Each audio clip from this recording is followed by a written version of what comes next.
Cette vidéo comporte tous les commentaires d'études sur les versets disponibles dans la Bible d'études Esprit et Vie, dans la 3e épître de Jean, chapitre 1.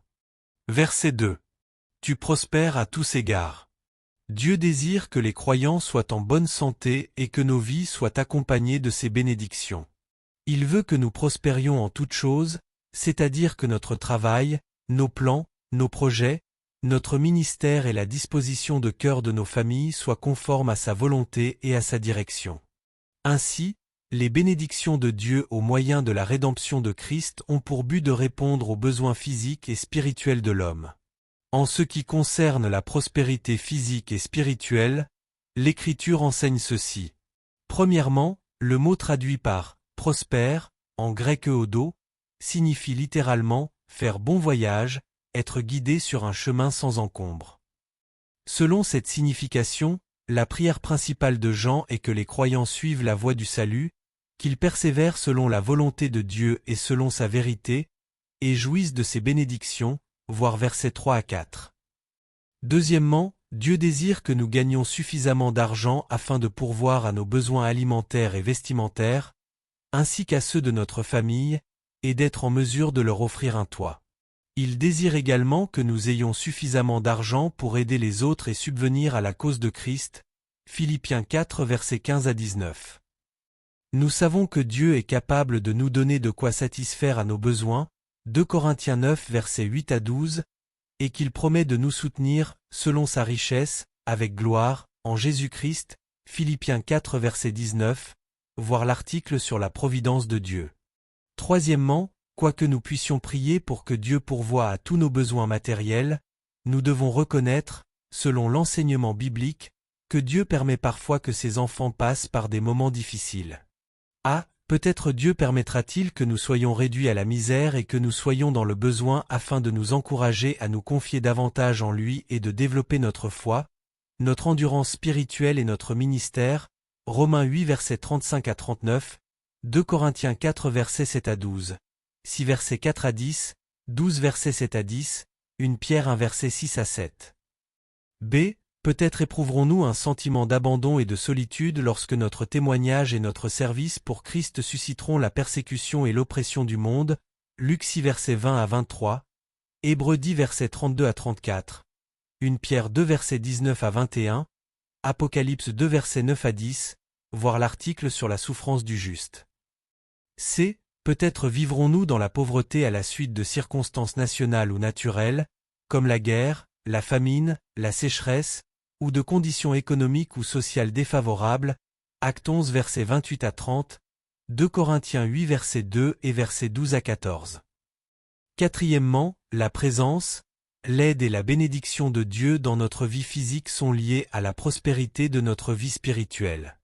Nous devons rechercher la volonté de Dieu, Matthieu 6 verset 10, 26 verset 39, Hébreux 10 verset 7 à 9, obéir au Saint-Esprit, Romains 8 verset 14, nous mettre à part du monde, Romains 12 verset 1 à 2, 2 Corinthiens 6 verset 16 à 18, aimer la parole de Dieu, Jacques 1 verset 21, 1 Pierre 2 verset 2, rechercher son aide dans la prière, Matthieu 6 verset 9 à 13, Hébreux 4 verset 16, travailler dur, 2 Thessaloniciens 3 verset 6 à 12, lui faire confiance de répondre à nos besoins.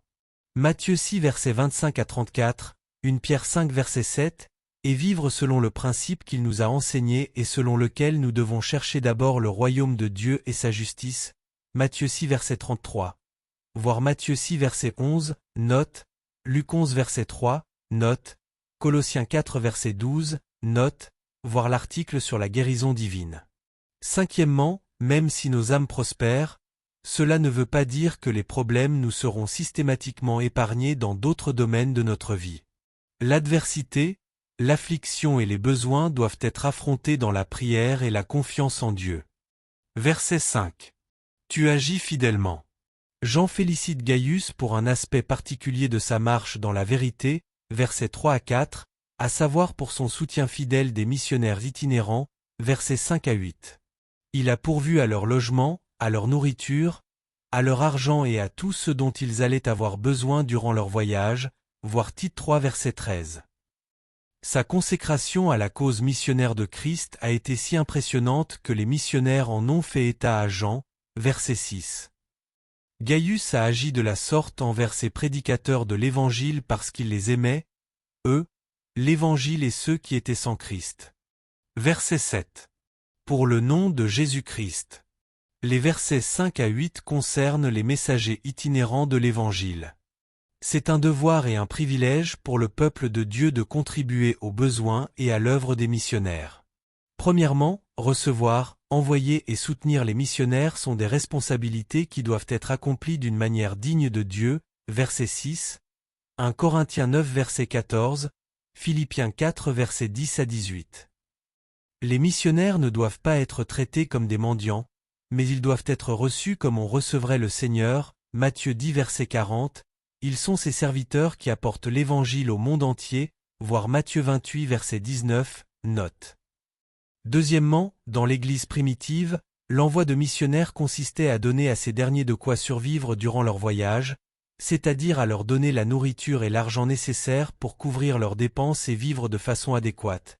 Voir Galates 6 versets 6 à 10, note, Philippiens 4 verset 16, note, Tite 3 verset 13. En soutenant les missionnaires, tout le peuple de Dieu prenait part à la diffusion de la vérité, verset 8. Verset 7. Sans rien recevoir des païens. Les missionnaires qui quittent leur foyer pour aller dans d'autres endroits afin d'y proclamer le nom du Seigneur Jésus-Christ doivent refuser l'aide des incroyants qu'ils cherchent à amener à Christ. Accepter de l'aide de la part d'un incroyant peut constituer une entrave à l'annonce de l'Évangile. Le missionnaire peut ainsi être accusé de prêcher en vue d'un gain financier, voir 1 Corinthiens 9 verset 12. Par conséquent, les missionnaires doivent recevoir de l'aide de la part des croyants et de l'Église, Luc 10 verset 7, 1 Corinthiens 9 verset 14, 1 Timothée 5 verset 18. En contribuant à l'œuvre missionnaire de notre Église, nous devons nous rappeler les paroles de Christ. Celui qui reçoit un prophète en qualité de prophète recevra une récompense de prophète, et celui qui reçoit un juste en qualité de juste recevra une récompense de juste. Matthieu 10 verset 41, note.